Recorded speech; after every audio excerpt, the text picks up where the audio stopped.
Waar está absolutamente cortinu Swarembert Evragn de Lavrov Sina.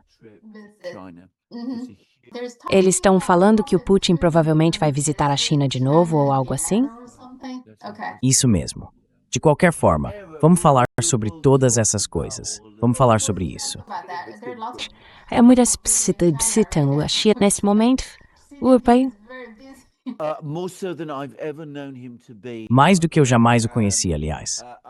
E eu não ficaria surpreso, deixe-me apenas dizer isso. Nós já tivemos o príncipe herdeiro de Abu Dhabi, mas eu arriscaria dizer que veremos os sauditas e outros líderes árabes na China muito em breve. Ah, sim, certo. Só para se preparar para essa possibilidade. Certo. Certo, vamos começar. As negociações em Islamabad não foram muito bem, nada surpreendente. Mas qual você acha que foi o principal motivo? Bem, o principal motivo pelo qual isso fracassou é que, embora tenham sido os Estados Unidos que pediram a reunião e o cessar-fogo, os americanos chegaram fazendo exigências ao Irã, dizendo que só faria sentido se o Irã estivesse derrotado e à beira da rendição. Quero dizer, eles exigiram, entre outras coisas, não apenas que o Irã abrisse mão, por pelo menos 20 anos, de seu direito de enriquecer urânio, que, lembre-se, é um direito legal, mas também que o Irã entregasse todo o seu estoque de urânio enriquecido aos Estados Unidos.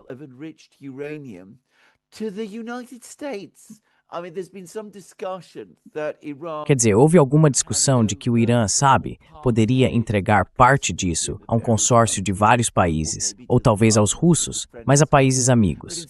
Mas em vez disso, os Estados Unidos, os americanos, então disseram, se vocês fizerem isso, não precisam se preocupar, porque nós vamos fornecer combustível nuclear para que possam continuar operando um programa nuclear civil. O que, é claro, é absurdo, porque as últimas pessoas de quem se esperaria aceitar esse tipo de oferta são justamente aquelas que estão te atacando, que acabaram de assassinar seu líder e que disseram querer derrubar seu governo. Então, quero dizer, se os americanos chegam a uma reunião desse tipo com esse tipo de exigência, é óbvio que essas exigências vão fracassar.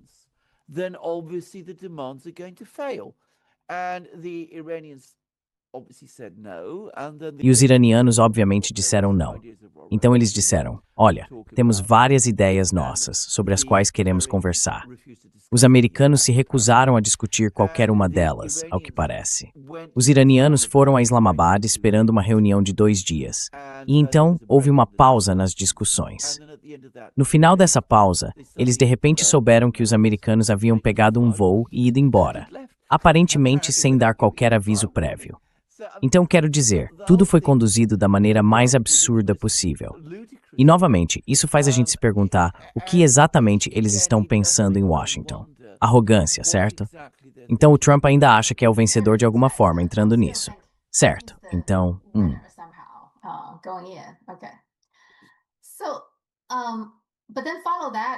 Mas então, depois disso, ele mesmo bloqueou o Estreito de Hormuz. Então, os Estados Unidos estão bloqueando. Podemos discutir primeiro se isso é eficaz ou não, mas qual é o raciocínio por trás dele bloquear o Estreito de Hormuz?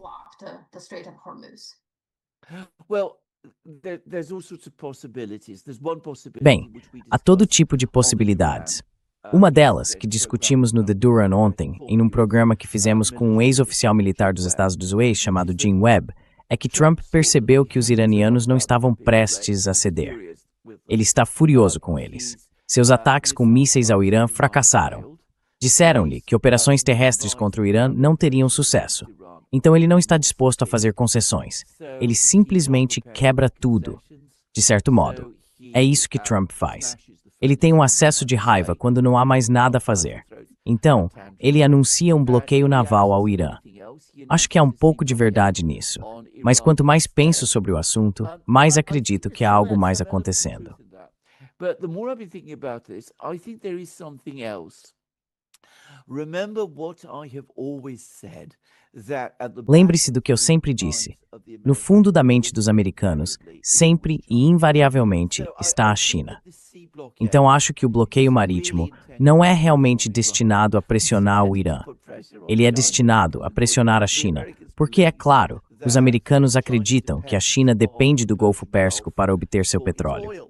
Então ele pensa, vou impor esse bloqueio marítimo. Vou impedir que os chineses recebam petróleo do Irã e isso vai realmente irritá-los. Então eles dirão aos iranianos, bem, vocês sabem, precisam se render, Irã.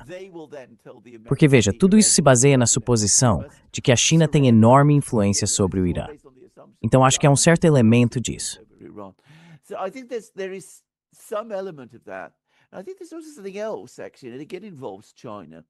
Acho que há também outra coisa, na verdade, que novamente envolve a China. Os iranianos estavam dizendo aos navios que queriam passar pelo Estreito de Hormuz que precisavam pagar uma taxa de 2 milhões de dólares, seja em criptomoeda ou em yuan chinês. Temos a paranoia de sempre de pessoas como o senador Lindsey Graham, que lembre-se, o Trump ouve, de que tudo isso é algum tipo de plano nefasto para minar o status do dólar como moeda de reserva. Como isso poderia fazer isso? Quero dizer, acho que é absurdo, mas é fato que os americanos estão muito mais nervosos com isso do que gostam de admitir. E novamente, fico me perguntando se alguém como Lindsey Graham não estaria dizendo a ele: você percebe que o que os iranianos estão fazendo é trabalhar com os chineses para enfraquecer o dólar, e você não pode permitir isso.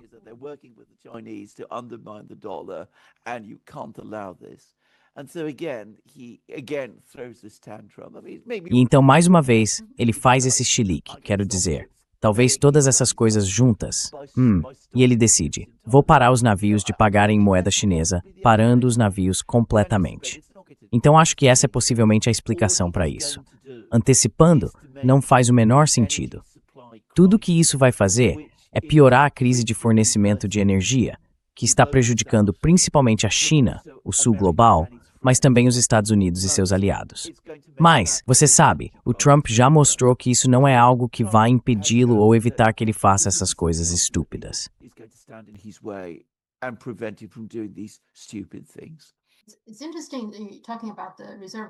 É interessante falar sobre a moeda de reserva.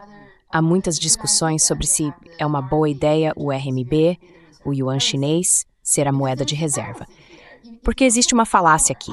Se você olhar para o dólar, eu realmente acho que parte do motivo pelo qual o setor manufatureiro dos Estados Unidos está sendo enfraquecido é, em parte, por causa dessa questão da moeda de reserva, certo?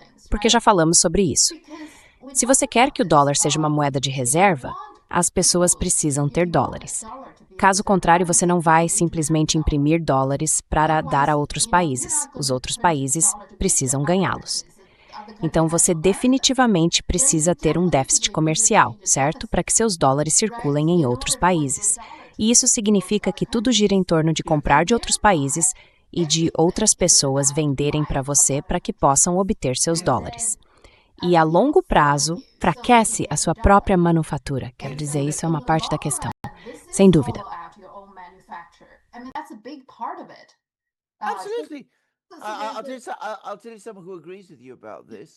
Vou te dizer alguém que concorda com você sobre isso. O próprio vice-presidente de Donald Trump, J.D. Vance. Há algumas semanas, meu grande amigo Alistair Crook destacou que J.D. Vance fez exatamente esse ponto quando ainda era senador, em uma audiência no Senado, quando se reuniram com o presidente do Federal Reserve dos Estados Unidos. Então você está absolutamente certo. Mas veja, esse é o Trump. Quero dizer, para Trump, tudo, no fim das contas, gira em torno de poder, status e esse tipo de coisa. Então, obviamente, os chineses devem querer derrubar o dólar e substituí-lo por sua própria moeda como a moeda de reserva.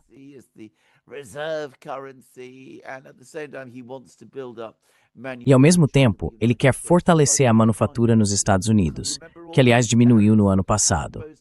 Lembra de todas aquelas tarifas que supostamente ajudariam a revitalizar a manufatura? Na verdade, ela caiu. E não apenas caiu. Acredito que os Estados Unidos perderam cerca de 100 mil empregos na indústria. Mas ainda assim, isso não importa. Você acredita simultaneamente em todas essas coisas irreconciliáveis e impossíveis.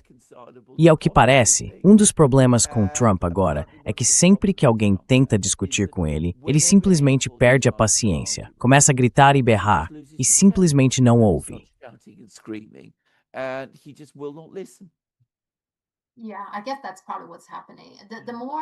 Acho que é provavelmente isso que está acontecendo. Quanto mais fracassos ele vê, mais desesperado e exagerado ele fica. Sabe, acho que ele se irrita com mais facilidade. Ele está menos disposto a ouvir. Consigo ver isso claramente. Mas ainda assim, quero dizer, a China está totalmente ciente dessa falácia da moeda de reserva, certo? Acho que o que a China quer é uma alternativa. Basicamente não usem o poder do dólar para nos sancionar, para nos impedir de fazer coisas e para impor todos esses limites sobre nós. Então, a China quer mais liberdade. Quero dizer, muitos países querem essa liberdade, certo? Então você não controla totalmente o dólar. Essa é a alternativa. As pessoas querem uma alternativa, não para substituir o dólar, eu acho. I think you're absolutely correct. I mean, if the Você está dollar absolutamente was certo. used Quero dizer, se o dólar não estivesse sendo usado de forma abusiva e não houvesse risco de ele ser usado de forma abusiva, todos continuariam a usá-lo, pelo menos por enquanto. Mas como está sendo, eles dizem, bem, precisamos encontrar uma alternativa. Isso não significa que queremos substituir o dólar, porque sabemos qual seria o efeito disso sobre nossa economia e nossa sociedade. Mas precisamos comercializar e precisamos ser pagos quando comercializamos. E precisamos ter um meio de pagamento confiável, o que é algo óbvio.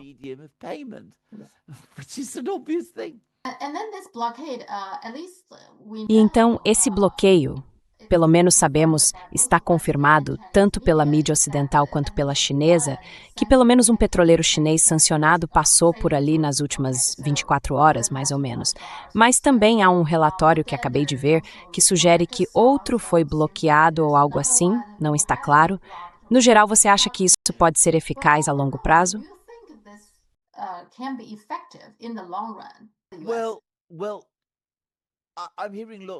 Bem, estou ouvindo muitas coisas contraditórias. O pessoal militar diz sempre a mesma coisa, que os Estados Unidos não têm forças suficientes na região para apreender todos os navios. Tornar isso possível, fazer cumprir essa medida, seria um pesadelo absoluto e esticaria os recursos navais dos Estados Unidos até o limite, considerando o tamanho do território que precisaria ser coberto. E o fato de que a Marinha Americana não quer se aproximar da costa iraniana porque os iranianos têm mísseis, drones e todas essas coisas.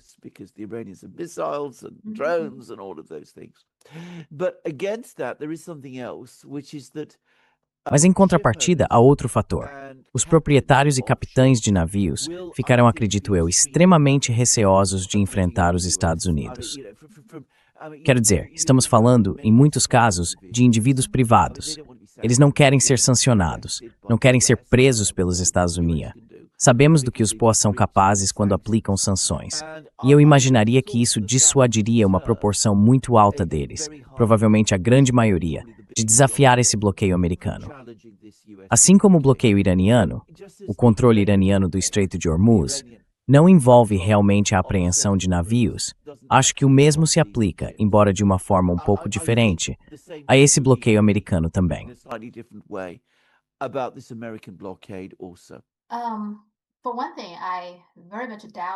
Por um lado, duvido muito que a China pudesse ser facilmente bloqueada, porque ela também pode fornecer mais armas aos iranianos. Por exemplo, se você realmente pressionar a China, fizer a China se sentir muito desconfortável, a China e o Irã têm, na verdade, um trem que vai direto para o Irã.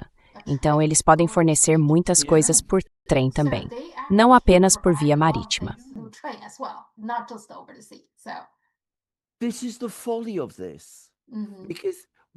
Essa é a insensatez da situação. Porque o que os Estados Unidos estão fazendo agora, já que não conseguem derrotar o Irã, é escalar a crise para envolver a China, que é um país incomparavelmente mais poderoso que o Irã. E os chineses vão começar a adotar contramedidas. Agora veja, eu leio as declarações chinesas. Não as leio em chinês, mas me parece que há um endurecimento no tom. Quero dizer, acho que realmente há um endurecimento no tom. E tive a mesma impressão a partir do que o porta-voz do Ministério das Relações Exteriores da China vem dizendo especificamente. Há relatos, com os quais é preciso ter muito cuidado, de que a China também está reforçando o controle sobre pontos de acesso no Mar da China Oriental, só para constar.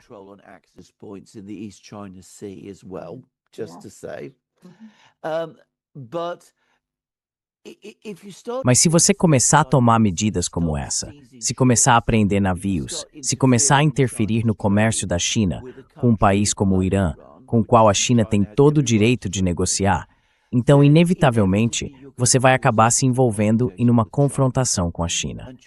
E a China tem muitas coisas que pode fazer e num extremo. Não estou dizendo que eles vão fazer isso, mas eles podem mobilizar sua frota, que, aliás, é o que os russos começaram a fazer agora no Atlântico. A frota russa está começando a operar lá, protegendo navios que comercializam com a Rússia. A China pode fazer o mesmo, mas os chineses têm todo tipo de outros instrumentos que podem usar.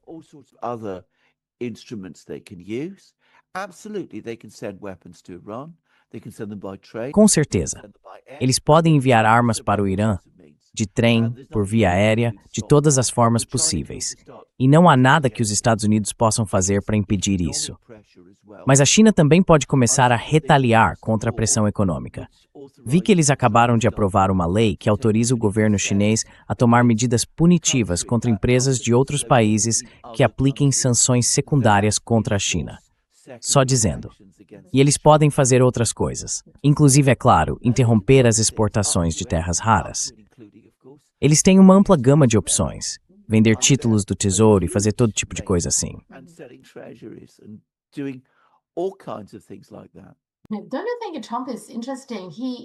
Você não acha o Trump interessante? Quando ele concorreu, ele sempre se apresentou como esse cara pró-negócios, certo? Que iria colocar o país de volta nos trilhos, fazendo comércio e negócios. Mas depois que virou presidente, acho que tudo o que ele fez foi muito disruptivo para os negócios. Acho que os empresários devem estar passando por um momento bem difícil agora, não é? Você não quer irritar os Estados Unidos, mas também não quer irritar a China, certo? Agora você fica meio no meio do caminho com os dois lados dizendo, sabe, que você não pode fazer sanções secundárias e os Estados Unidos dizendo que você tem que fazer isso. Eu acho que fazer negócios internacionais está muito, muito difícil agora.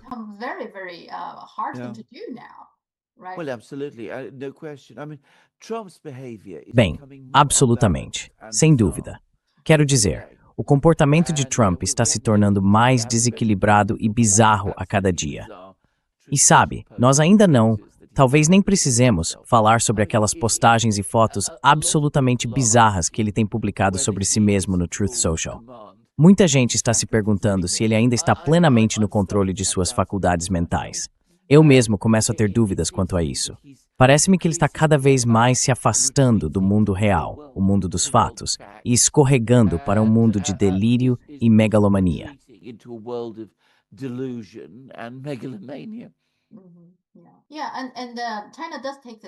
Sim, e a China leva isso a sério, porque é muito raro o ministro da Defesa chinês realmente vir a público e fazer uma declaração.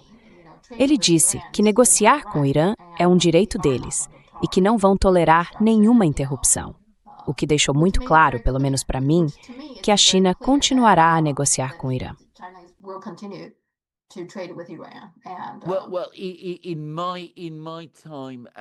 Bem, no meu tempo como comentarista, nunca vi o ministro da Defesa da China dizer algo assim antes.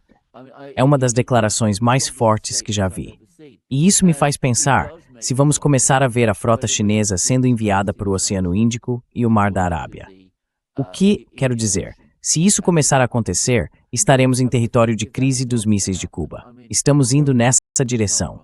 Estamos avançando para lá.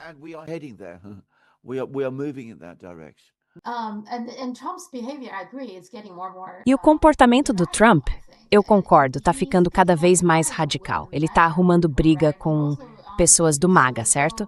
No Truth Social dele, ele fez uma longa postagem em que basicamente rompeu com Tucker Carlson, Megyn Kelly, Candace Owens e Marjorie Taylor Greene. Ele está irritado com todo mundo. E recentemente arrumou uma briga com o Papa. Então ele está meio fora de controle.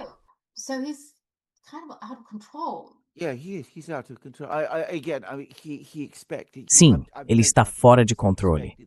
Mais uma vez, não tenho nenhuma dúvida sobre isso. Ele achava que tudo seria muito fácil. Pensou que atacaria o Irã e que o Irã desabaria como um castelo de cartas. Ele não consegue aceitar que as coisas estão saindo piores e mais difíceis do que esperava. E é por isso que está dando essas instruções bizarras aos seus negociadores. Quero dizer, o vice-presidente dele está sendo politicamente destruído por tudo isso, aliás. A carreira de Vance está sendo dilacerada. Então, é preciso se perguntar se, como eu disse, ele está perdendo o controle sobre os fatos e sobre a própria mente.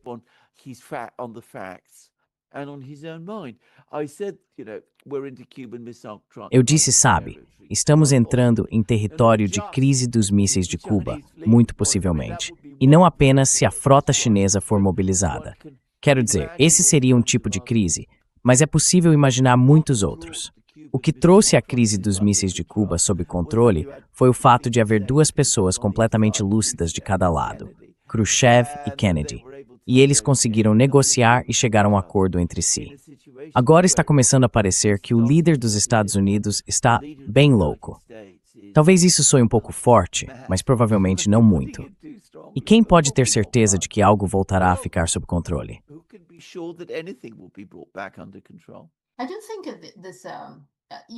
Eu não penso assim.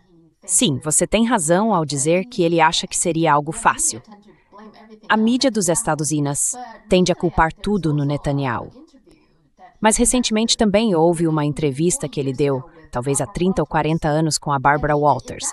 E mesmo nessa entrevista ele dizia algo como: por que não simplesmente pegamos o petróleo do Irã? Qual é o problema com isso?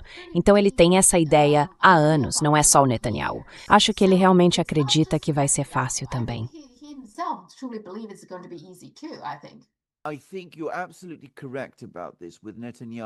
Acho que você está absolutamente certo sobre isso, com Netanyahu e Trump. Netanyahu, obviamente, teve um papel desastroso, mas a decisão foi de Trump. E o papel de Netanyahu foi dar a Trump mais motivos, mais razões, para fazer o que ele sempre quis fazer, de qualquer maneira, que era atacar o Irã. Ele odeia o Irã. Aliás, muitos americanos também. Quero dizer, esse é o grande problema em qualquer discussão sobre o Irã. Muitas das atitudes dos americanos em relação ao Irã são completamente irracionais.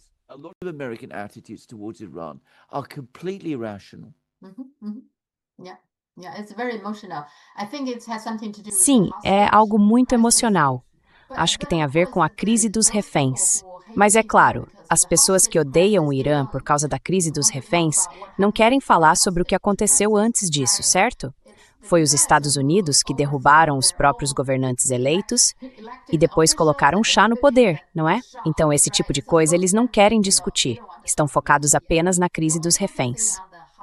Mas o que vai acontecer agora? Quer dizer, o lado bom é que ambos os lados não fecharam as portas dizendo chega de negociações. Então eles vão continuar conversando.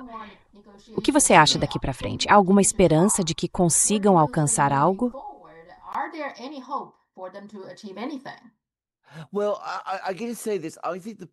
Bem, posso dizer o seguinte, acho que a pessoa que queria manter a porta aberta era o J.D. Vance. Ele foi colocado nessa situação terrível de tentar negociar com os iranianos. Não deveria ser ele, de qualquer forma, ele é o vice-presidente. Por que não o secretário de Estado? Por que não o Marco Rubio liderando a delegação americana? Marco Rubio.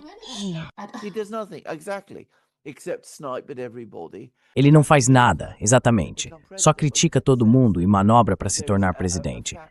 Mas dá para sentir que há uma facção dentro do governo que realmente não gosta do Vance e está empurrando para essa posição. Quero dizer, tudo isso é muito, muito estranho.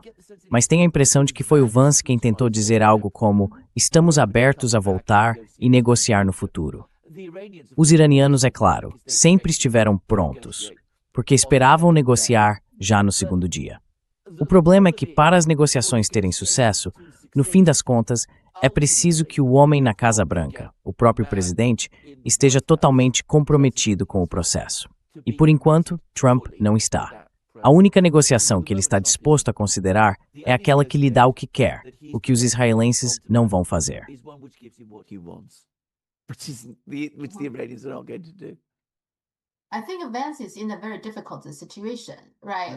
Acho que Vance está em uma situação muito difícil, certo? Eu realmente acho que ele é o adulto na sala. De todas as pessoas ao redor de Trump, Vance é aquele que tem algumas ideias básicas, sabe? Mas é muito difícil para ele romper totalmente com Trump, porque no Partido Republicano eles realmente valorizam a lealdade. Então ele não pode simplesmente impor o que quer e ignorar completamente Trump. Ao mesmo tempo, se ele apenas fizer tudo o que Trump disser, ele sabe que isso não vai levar a lugar nenhum. Exatamente, exatamente. Certo, então veremos. Muito bem, então o Paquistão, enquanto isso, Paquistão, Arábia Saudita, Turquia e Egito estão planejando uma reunião em 2 dias. Claramente eles vão discutir a situação. O que você acha que eles podem alcançar? O que eles podem conseguir?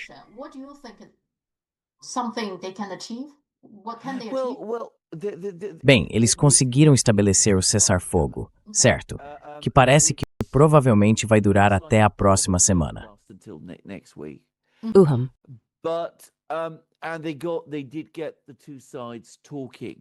E eles realmente conseguiram fazer as duas partes conversarem em Islamabad.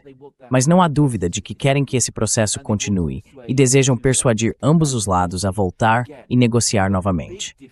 A grande dificuldade, o problema subjacente e predominante, continua sendo o homem na Casa Branca. Se ele não falar de forma inteligível, se exigir que o Irã capitule, isso não é algo que o Irã vá fazer. Então acho bom que eles estejam se reunindo.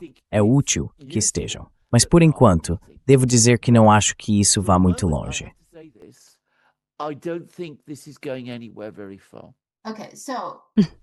Certo, então o príncipe herdeiro dos Emirados Árabes Unidos está visitando Pequim agora. O que você acha que é o propósito da visita dele à China?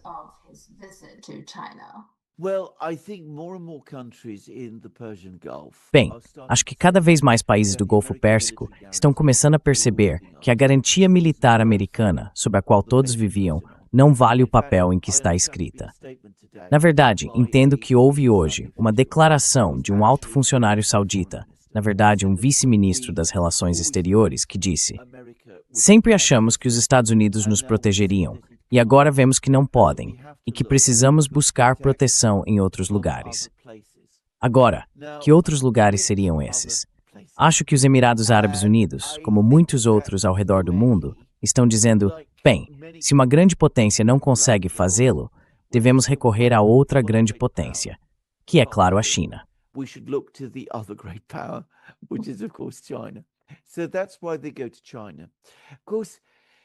É por isso que eles vão para a China. Claro, é aí que está o problema. E acho que isso é algo que considero muito difícil de fazer meus amigos americanos entenderem.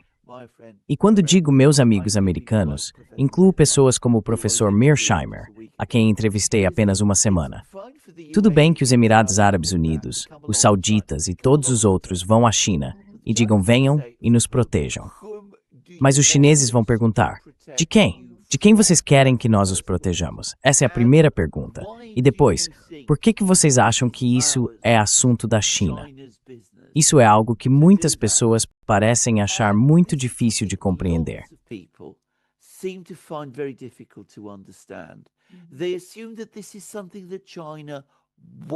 Eles presumem que isso é algo que a China quer fazer.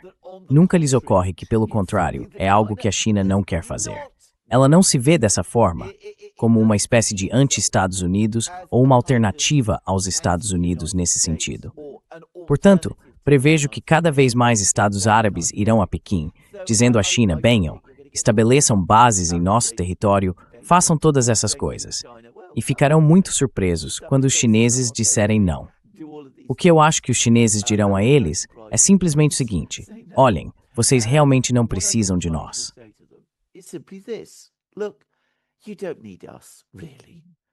Você também não precisa dos americanos, não. O que vocês precisam fazer é fazer amizade uns com os outros. Vocês não deveriam estar em conflito com o Irã. O Irã não quer brigar com vocês, ou pelo menos não deveria querer. Portanto, sigam uma política de paz, e nós os ajudaremos com isso. Mas não pensem que estamos aqui para ajudá-los a conduzir suas várias discussões, disputas e rivalidades entre si. Isso não é o que a China representa. Estou convencido de que é isso que vai acontecer, e suspeito que muito disso está por trás da visita dos Emirados Árabes Unidos. Bem, do príncipe herdeiro à China. Eu sei que ele é o príncipe herdeiro, Mas devo dizer que é universalmente reconhecido na região que ele é o verdadeiro governante dos Emirados Árabes Unidos. Assim como na Arábia Saudita, certo? O herdeiro é o verdadeiro governante da Arábia Saudita. Sim, certeza. Concordo totalmente. Com base em tudo que li na mídia chinesa, é isso que a China quer. É por isso que a China se esforçou tanto para mediar aquele acordo entre o Irã e a Arábia Saudita, certo? Acho que foi há uns 2 anos. Mas também percebi que dentro das nações do Golfo, as 6 nações, o CCG, há diferenças ali também. Por exemplo, recentemente, o Paquistão devia aos Emirados Árabes Unidos 3,5 bilhões de dólares. Era um empréstimo que estava prestes a vencer. Normalmente, com o Paquistão, eles dariam uma certa folga, apenas prorrogariam ou algo assim. Mas desta vez, por algum motivo, os Emirados disseram: vocês precisam pagar. Queremos esse dinheiro de volta. Então, a Arábia Saudita e o Catar deram imediatamente cerca de 5 bilhões de dólares ao Paquistão, dizendo: paguem aos Emirados. Mas todos eles são nações do Golfo, membros do CCG. Você pensaria que nesse assunto, em relação ao relacionamento deles com o Paquistão, estariam alinhados, mas não estão.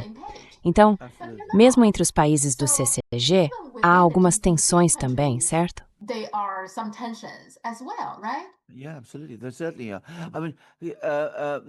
Sim, absolutamente. Com certeza são. Quero dizer, o Catar e a Arábia Saudita são conhecidos por não se darem muito bem. Essa sempre foi uma rivalidade antiga entre as famílias governantes desses países. Com os Emirados Árabes Unidos, é diferente, porque o príncipe herdeiro dos Emirados e o príncipe herdeiro da Arábia Saudita às vezes são amigos, às vezes rivais, às vezes trabalham juntos, às vezes não. Matter que os Emirados foram particularmente afetados por alguns desses acontecimentos e que suas têm feito nós, também frag, e impairments.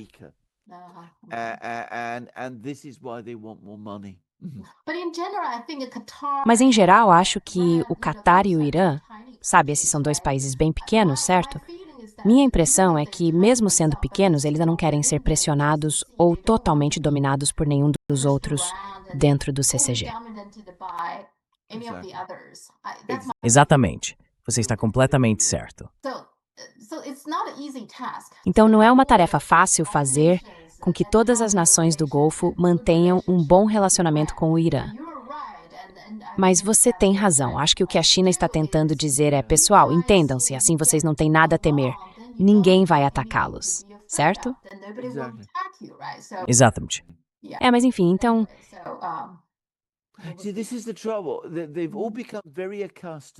Veja, esse é o problema. Todos eles se acostumaram muito ao estilo europeu de política externa. Primeiro com os britânicos, depois com os americanos. E como já discutimos muitas vezes, os britânicos e os americanos sempre estiveram voltados para o poder, o controle, a dominação, para marinhas, exércitos, alianças, movendo peças de xadrez pelo tabuleiro. Então você quer ser uma peça forte jogando ao lado do grande e poderoso jogador de xadrez. E aí você vai a Pequim e descobre que os chineses não jogam xadrez desse jeito. Eles não estão interessados nisso. E se você viveu assim por 100 anos, é algo muito, muito difícil de compreender.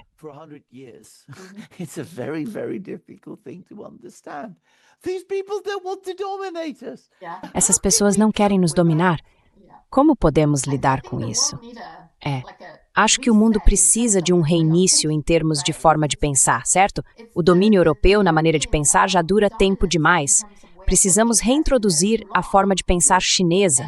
E não é necessariamente só a chinesa, acho que na África e nas áreas pré-coloniais da América do Sul e do Norte havia muitas tribos e tudo mais. Essa ideia de que eu preciso conquistar você, sabe, dominar você, depends how to say. O resto do mundo não. Exatamente isso. Exatamente isso. Certo. Mas leva tempo para as pessoas perceberem que, ok, existe outra maneira de lidar com as coisas, certo? O sexo absolutamente certo. Sim, ao mesmo tempo, enquanto isso, o primeiro-ministro da Espanha, acho que o presidente do Vietnã e, claro, o Lavrov, estão todos em Pequim. Sabe, Às vezes as visitas deles até se sobrepõem. No passado era uma depois da outra, mas agora há sobreposição. Então parece que o resto do mundo quer que a China se envolva um pouco mais do que está fazendo agora, em relação a toda essa crise, certo? Well, that's absolutely right. I mean, given, Bem, isso está absolutamente certo. I mean, Quero dizer, considerando que você está recebendo essa, vamos usar uma palavra educada, irracionalidade vinda de Washington, é preciso encontrar uma capital onde as pessoas sejam racionais. Então você vai a Pequim. Para onde mais poderia ir? Quero dizer, a Moscou. Mas os europeus não podem conversar com os russos. E os russos têm sua própria história complexa com alguns desses países. Então as pessoas vão para a China, que tem uma vasta história, mas nunca se envolveu nessas discussões e disputas da mesma maneira. involved in these arguments and quarrels in quite the same way.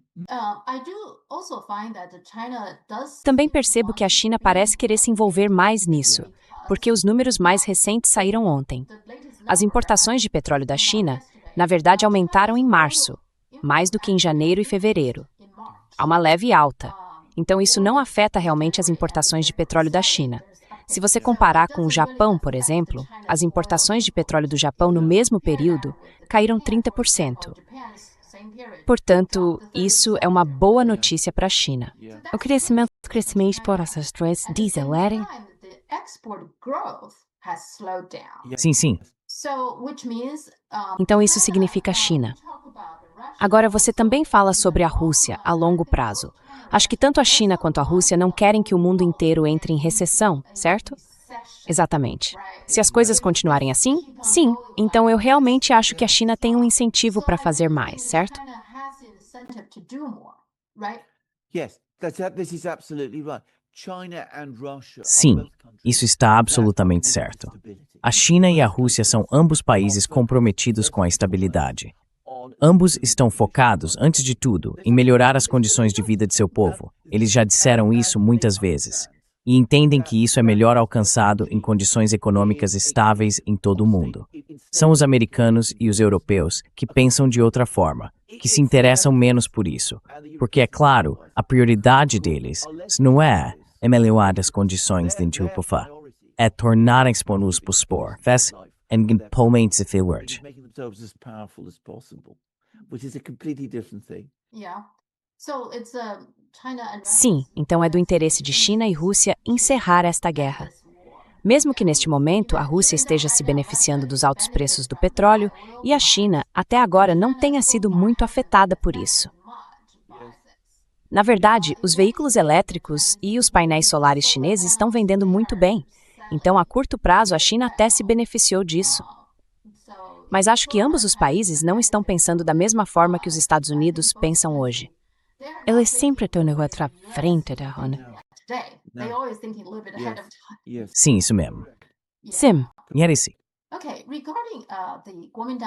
Certo, sobre a visita da líder do Kuomintang, Zheng Liwen, acabou sendo uma visita mais interessante do que eu esperava, mesmo que tenhamos comentado da última vez sobre como o público chinês, em geral, não está tão interessado. Mas há alguns pontos de relevância que, na minha opinião, a mídia ocidental deixa de mencionar.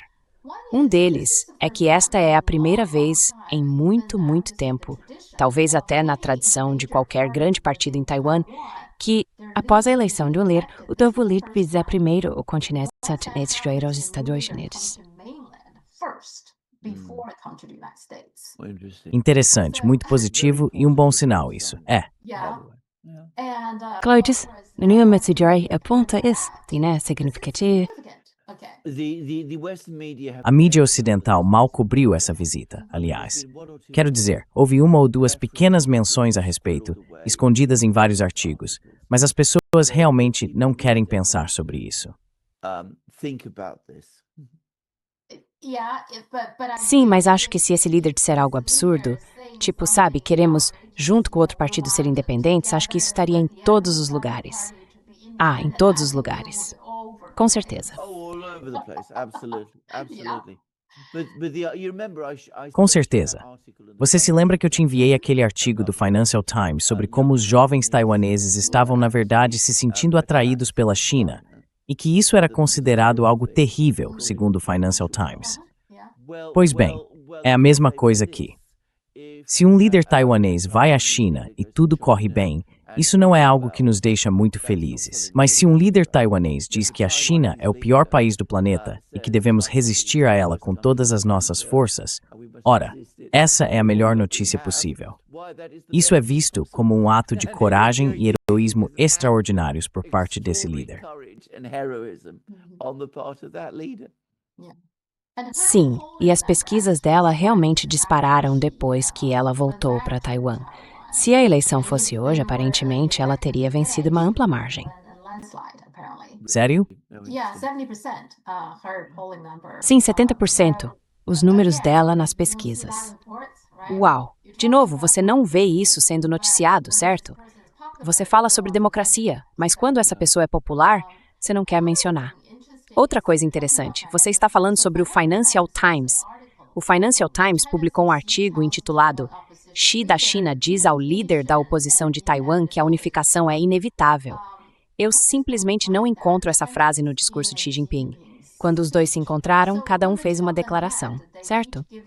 Na verdade, a palavra unificação não é mencionada por nenhum dos lados.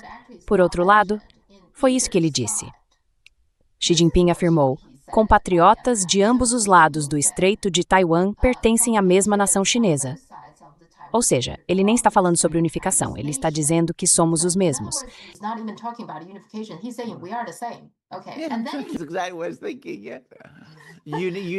Era exatamente isso que eu estava pensando, sim. Unificação implica um processo que ainda não aconteceu. Quero dizer, não é unificação no sentido da Alemanha Oriental e Ocidental se unindo novamente. É Taiwan, uma autoridade legítima, sendo restaurada ao território chinês. Foi assim que eu sempre entendi a posição chinesa.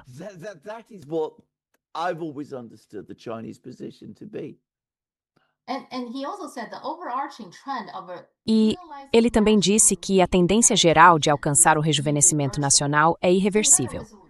Então, em outras palavras, esse é o nosso objetivo comum de realizar o rejuvenescimento nacional.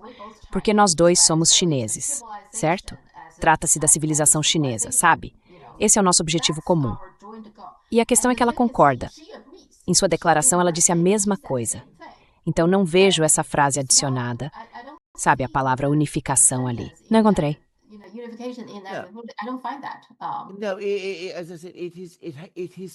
Não, como eu disse, isso simplesmente não existe.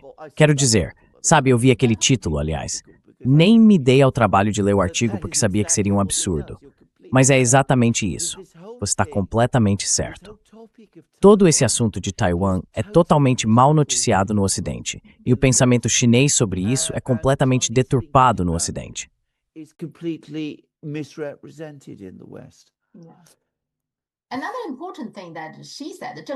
Outra coisa importante que ela disse, o que Zheng Yibo disse em sua declaração, há uma frase que considero muito importante e que realmente deveria ser destacada no Ocidente. Ela disse que é nossa esperança que, por meio dos esforços incessantes de nossos dois partidos, o Kuomintang e o Partido Comunista da China, o Estreito de Taiwan deixe de ser um ponto focal de possível conflito e, certamente, não sirva como um tabuleiro para intervenções externas. Sim, e ela, na verdade, repetiu essa frase em muitos outros lugares, em versões diferentes, basicamente dizendo que Taiwan não deve ser uma peça ou um peão de xadrez. Isso fica muito claro em toda a sua mensagem ao povo de Taiwan. Acho que há outra coisa que sempre devemos lembrar sobre isso. Aliás, que é o fato de que, é claro, o Kuomintang é um partido chinês.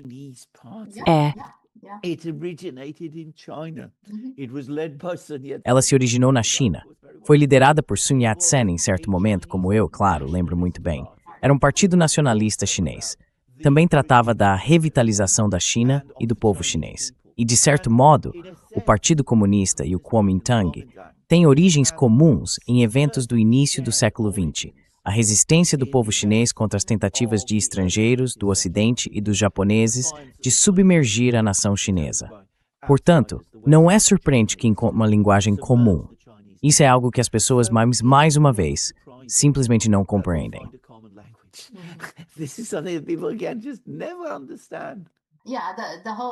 Sim, a questão toda, como você disse, é mal noticiada no Ocidente, mal compreendida. Esta é uma civilização e este é um esforço conjunto. E desta vez, Xi deixou isso muito claro.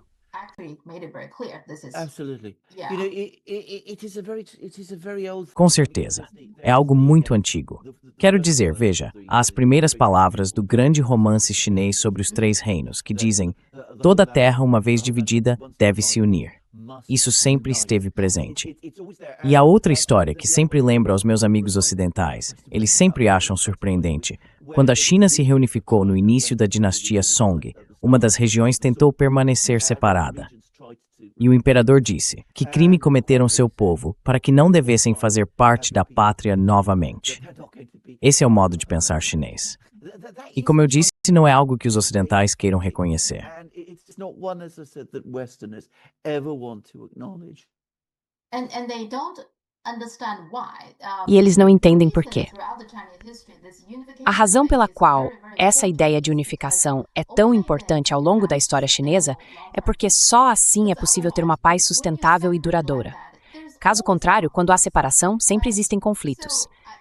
Então, acho que é por isso que a unificação é tão importante, um território completo sob um único governo, porque essa é a única maneira. Quero dizer, olhe para Hong Kong hoje. Por que nosso povo confia em Hong Kong? É porque Hong Kong está sob a proteção. Certo? Se Hong Kong fosse um país independente, as pessoas não confiariam nele da mesma forma que confiam. Muito pouca discussão desse tipo seria no Ocidente. No, in the West, I mean, there's a very Não, no Ocidente. Quero dizer, há um grande amigo meu, Kerry Brown, o professor Kerry Brown, que adora a China e é um especialista em China. E mesmo assim, acho surpreendente o quanto ele não entende completamente esses pontos. Porque, claro, estou convencido de que é porque ele é britânico. Eu sou grego, temos uma perspectiva diferente sobre essas coisas. We have a different perspective on these things. Sim, voltaremos a isso. Ok, primeiro vamos falar sobre a derrota de Orbán na Hungria. Esse tem sido um objetivo de longo prazo da UE, certo? Livrar-se de Orbán, não é? Sim, Então eles finalmente conseguiram isso. Isso. E quem é esse novo cara, Peter Magyar? É esse o nome dele? Yes. Well, a former associate. sim.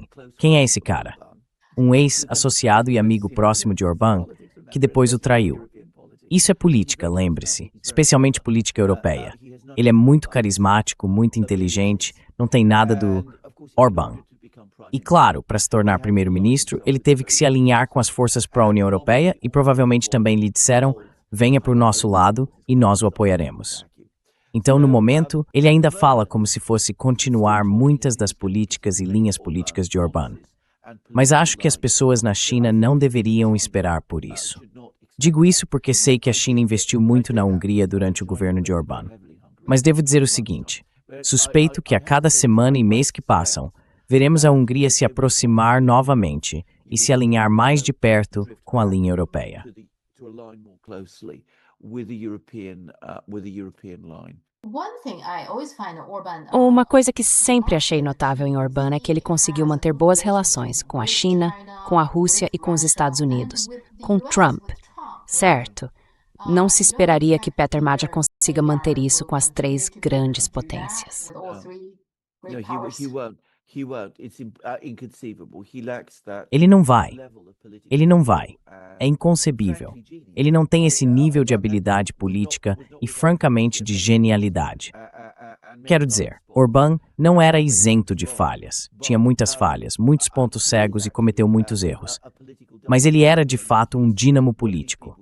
Sabe, ele é uma daquelas pessoas que aparentemente trabalha 20 horas por dia, lê livros o tempo todo, liga para ministros dizendo: você precisa ler este livro para entender a situação. Ele é enormemente cheio de ideias, está constantemente criando novas. Magyar não vai ser assim. Quero dizer, ele não tem esse senso de imaginação política, essa energia, esse senso de escala, de como mover as coisas e moldá-las, como Orbán tinha. Então acho que os russos e os chineses serão muito mais céticos em relação a ele. E os americanos? Bem, isso é em parte a tragédia de Orbán, porque você tem razão. Orbán realmente tinha batido e Bengi. Because you're right, Orban did have good relations with the Americans. But after Trump's election, Mas depois da eleição de Trump, e eu sei disso com certeza, porque fui à Hungria em novembro de 2016, logo após a eleição de Trump, os húngaros perceberam que haveria um grande esforço da União Europeia para se livrar de Orbán, e que o Magyar estava sendo preparado para isso. Eles esperavam a ajuda de Donald Trump em questões econômicas, políticas e diplomáticas. E essa ajuda nunca veio. Quero dizer, Trump nunca esteve lá por Orbán. Veja, Zelensky desliga o oleoduto Druzhba. Bastaria uma ligação de Trump para reabri-lo. Essa ligação nunca aconteceu. to get it open again. That call never happened. Estamos falando dos americanos. Sabe, eles são como Tom e Daisy, certo? Eles bagunçam tudo, mas não consertam. Não reparam nem limpam as próprias confusões. Simplesmente não fazem isso. Outra coisa é o canal do Panamá, lembra dos portos? Eles pressionaram o Panamá para basicamente tirar esses portos das empresas chinesas. Então, é claro, a China ficou muito irritada com isso. Depois, a China encontrou outras formas de punir o canal do Panamá, e agora o Panamá está em modo de pânico. E os Estados Unidos simplesmente os deixaram na mão. Nenhuma ajuda vindo. Exatamente. E o Orbán, que eles veem como um aliado importante na visão de Trump, não recebeu nenhuma ajuda deles. They did nothing to help him. Yeah.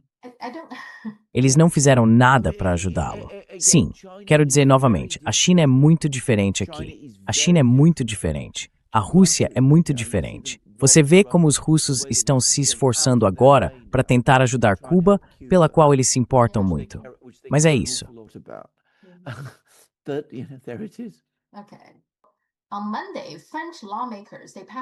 Na segunda-feira, os legisladores franceses aprovaram um projeto de lei para simplificar a devolução de obras de arte saqueadas durante o período colonial, abrangendo principalmente de 1815 a 1972, todo esse período, todos os artefatos.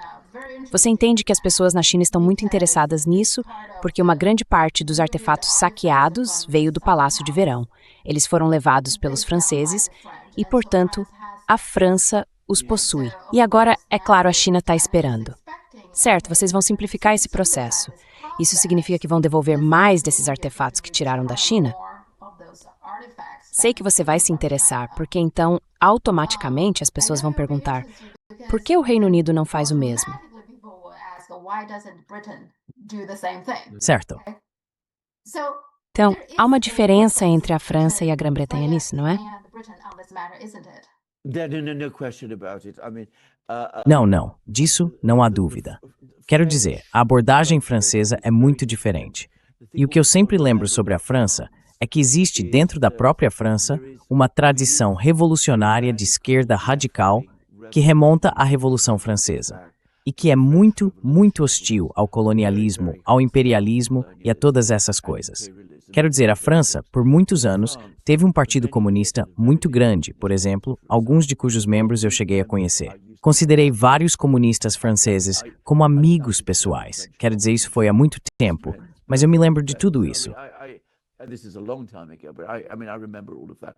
And there's always been within France. E sempre existiu dentro da França uma tradição muito forte de anti-imperialismo e anticolonialismo. Há outros na França que pensam de forma bem diferente, que acreditam que o império foi algo grandioso. Mas o que existe atualmente no parlamento francês é um parlamento em que a esquerda é incomumente forte, e onde a França, como nação, como país, precisa pensar cada vez mais em melhorar suas relações com outros países, incluindo a própria China. Portanto, há uma diferença de tradição e de história.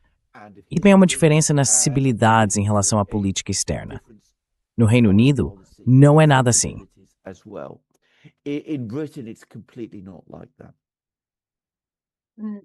Você acha que o fato de a França ser uma república enquanto a Grã-Bretanha ainda é uma monarquia também tem algo a ver com isso? Sim.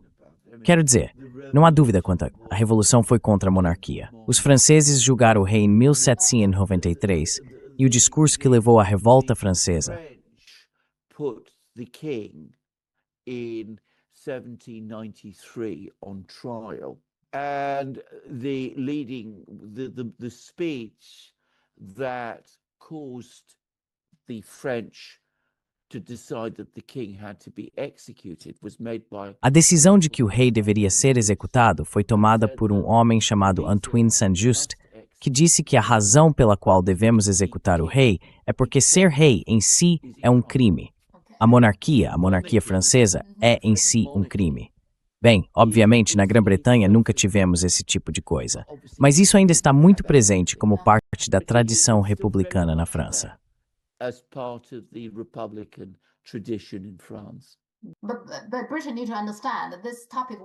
Mas a Grã-Bretanha precisa entender que esse assunto não vai simplesmente desaparecer. As pessoas sempre vão. Bem, vai haver cada vez mais países ao redor do mundo, não apenas a China, a Índia, por exemplo, ou o Egito, a Grécia. As pessoas continuam trazendo isso à tona. E toda vez que algo assim acontece, os franceses fizeram isso, por que vocês britânicos não fazem o mesmo? O tema volta novamente. Esse assunto simplesmente não vai desaparecer. Well, you're absolutely correct. I mean, can I just say? Bem, você está absolutamente certo. Quero dizer, posso dizer uma coisa? Se os franceses assumirem a liderança aqui, a pressão sobre os britânicos será enorme. Os britânicos vão ficar furiosos com isso. Os franceses têm um número significativo de obras de arte chinesas, mas os britânicos têm muito mais. The British have many more. É, And there is also a difference in that, as I understand it, E também há uma diferença no fato de que, pelo que entendo, na França, as obras de arte tendiam a ir parar em museus públicos e galerias de arte. Já na Grã-Bretanha, uma proporção maior ainda está em coleções particulares de famílias. Então existe essa tensão também. private family collections. So there's that tension too.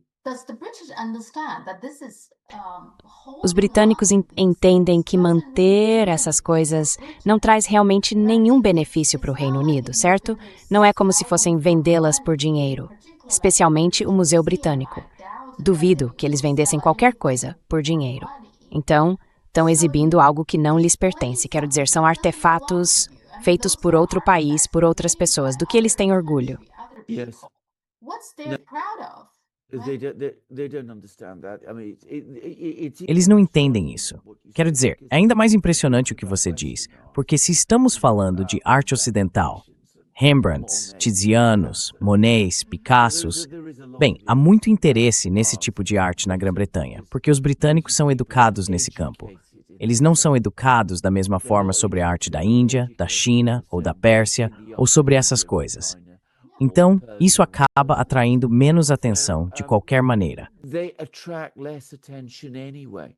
Sim, So you would expect people to be less. Então você esperaria que as pessoas se preocupassem menos em manter isso, mas os britânicos realmente querem manter.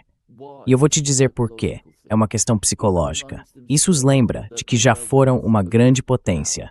E isso ainda é o espólio, por assim dizer, as recompensas de ter sido uma grande potência no passado. E você nunca quer abrir mão disso. É disso que tudo isso se trata.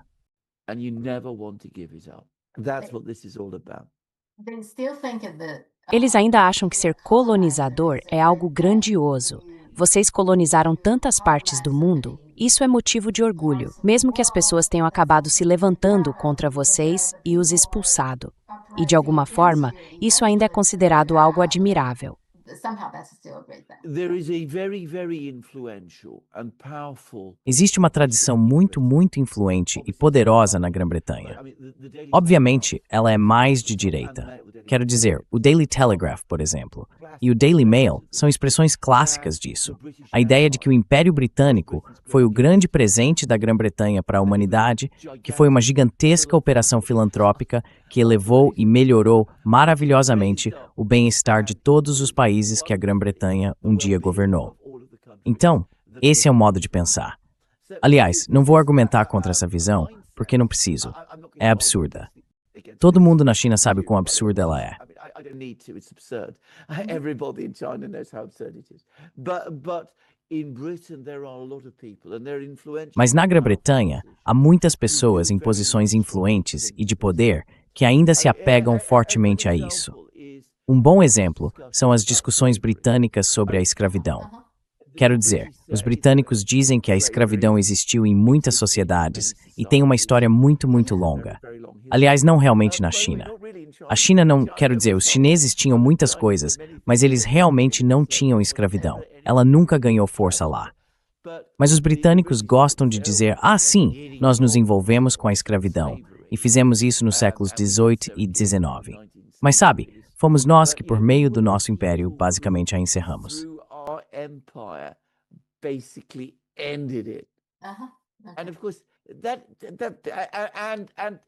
E claro, se você discutir a escravidão na Grã-Bretanha, verá que é disso que a maioria das pessoas fala. Não do fato de que os britânicos estiveram profundamente envolvidos na escravidão, mas da alegação de que foram eles que a encerraram.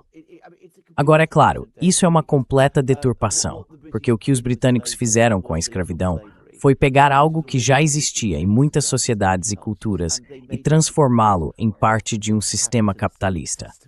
Assim, eles a tornaram muito, muito pior. Comercializaram a escravidão e a transformaram em uma enorme indústria e um comércio massivo de um tipo que nunca havia existido antes. Historicamente, eles também a racializaram.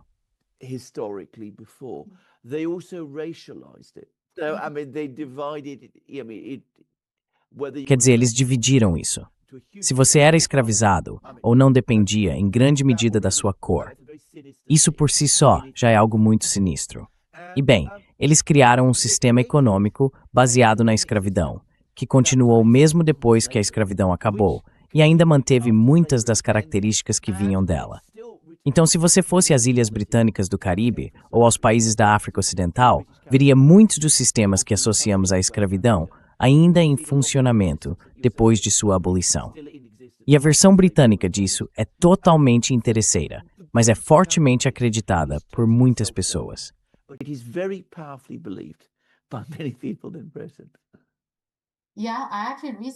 Sim, na verdade eu vi recentemente alguém, esqueci o nome, que estava escrevendo um livro basicamente defendendo o que você acabou de dizer. Ele fez todos esses argumentos. O interessante é que, supostamente no livro dele, eu nunca li, há uma página específica. No matter que seu tempo. Ele disse que, em seu livro, há uma página onde ele lista todas as coisas boas e ruins sobre ser um colonizador.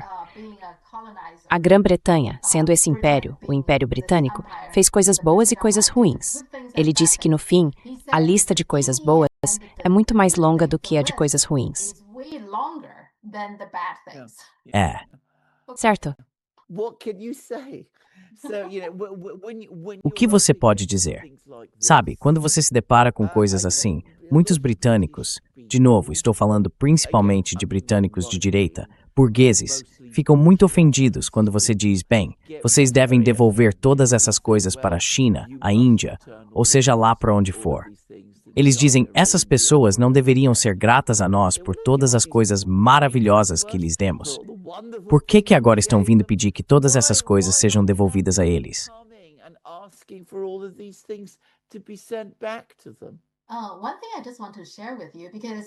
Uma coisa que eu só quero compartilhar com você, porque assim que isso foi noticiado na China, as pessoas reagiram imediatamente, é que, sabe, eu nem conhecia muito Victor Hugo, o escritor francês. Ele, na verdade, escreveu uma carta sobre isso na época, em 1861. Era uma carta para um capitão britânico, o capitão Butler, que participou do saque do Palácio de Verão. Aparentemente, esse Butler era um oficial, mas também um escritor. E ele tinha feito amizade com Victor Hugo quando moravam na mesma cidade, acho que por um tempo. Enfim, o capitão Butler via tudo aquilo como uma vitória, certo? Algo glorioso. E ele esperava que Victor Hugo dissesse algumas coisas boas sobre isso.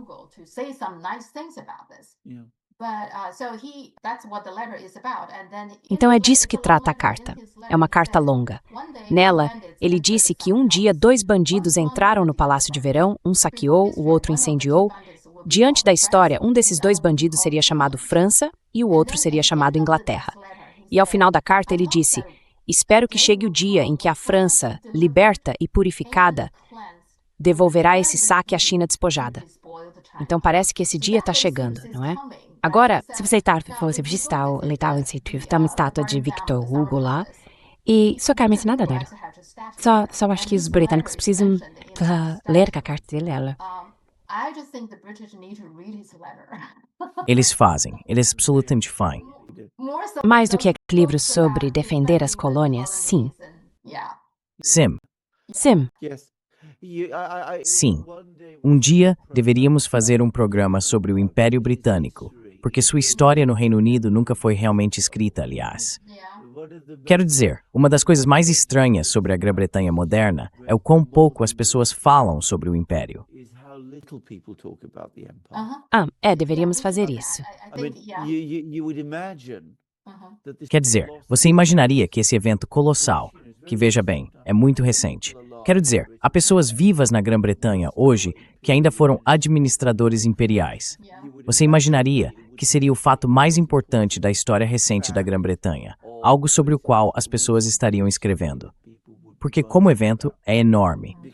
E, no entanto, quase não se fala sobre isso. Sim, Quer dizer, veja os filmes britânicos, peças britânicas, livros britânicos, obras de história, obras de literatura, obras de arte. Quero dizer, os modernos. Mal tocam no Império de qualquer forma. Muito estranho. Antes de terminarmos o programa de hoje, porém, eu também encontrei este artigo da BBC. É de anos atrás, um artigo de 2015 falando sobre isso.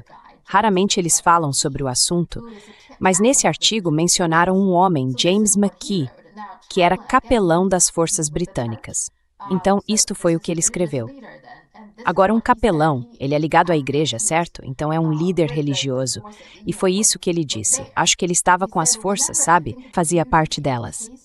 Ele disse, sempre que penso em beleza e gosto, em habilidade e antiguidade, enquanto eu viver, verei diante dos olhos da minha mente alguma cena daqueles jardins, daqueles palácios, e sempre lamentarei a severa, mas justa necessidade que os reduziu a cinzas.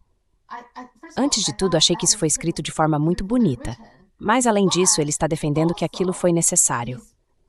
Este é um líder religioso, certo? É um líder religioso, sem dúvida. Exatamente. Que necessidade severa havia de ir ao país de outra pessoa e destruir um de seus grandes monumentos para obrigá-los a comprar ópio? Parece simplesmente inacreditável.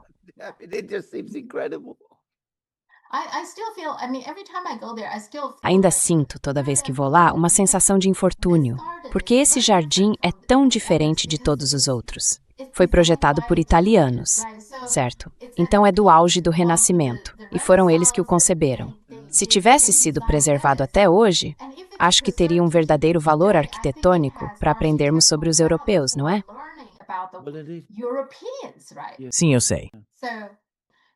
Então, agora você mencionou que a Rússia também tinha um palácio que eles reconstruíram, certo? Ele foi incendiado pelos alemães. Mas na China, eles deixam o parque intencionalmente como está, sabe, por motivos educacionais. Bom, E eles têm uma estátua de Victor Hugo, só para você saber. aí está. Então veja aí. Os franceses começaram a devolver artefatos. Isso seria algo muito, muito grande, algo enorme se acontecer. Sim, Vamos torcer para que dê tudo certo. sim, e os britânicos vão sentir a pressão. Ah, eles vão sim, com certeza. Vai ser bom para eles. Sim, ótimo. Ok, vamos conversar na próxima semana. Tchau. Bye.